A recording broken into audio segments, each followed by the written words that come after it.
Iran போரால் கச்சா எண்ணெய் விலை 2 ஆண்டுகளில் இல்லாத அளவிற்கு உயர்ந்திருக்கிறது. கூடுதல் விவரங்களோடு இணைகிறார் நமது செய்தியாளர் சுசித்ரா. சுசித்ரா, விவரங்கள்.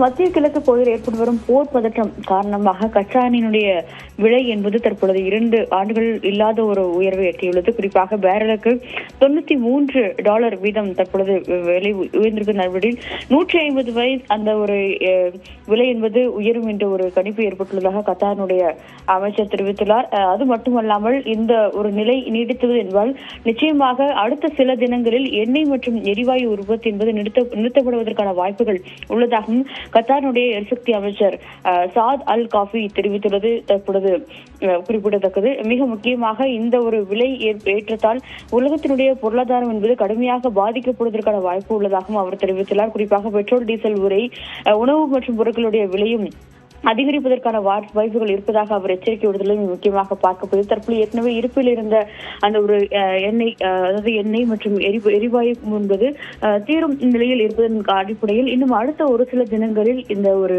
போர் நிறுத்தம் என்பது ஏற்படாவிட்டால் தொடர்ந்து அந்த ஒரு பாதிப்புகள் கடுமையாக இருக்கும் என்ற ஒரு எச்சரிக்கையும் அவர் விடுத்துள்ளதை முக்கியமாக பார்க்கப்படுகிறது. 2023ஆம் ஆண்டிற்கு பிறகு கச்சா எண்ணெயுடைய அந்த விலை என்பது தற்பொழுது அதிக அளவில் உயர்ந்துள்ளதாகவும் வெறும் $150 பேரலுக்கு $150 வீதம் அது உயர்வதற்கான வாய்ப்புகள் இருப்பதாகவும் தற்போது கத்தாருடைய அமைச்சர் தற்போது எச்சரிக்கை விடுத்துள்ளதை முக்கியமாக பார்க்கப்படுகிறது. மோனிஷா, விவரங்களை பதிவு செய்தமைக்கு நன்றி சுசித்ரா.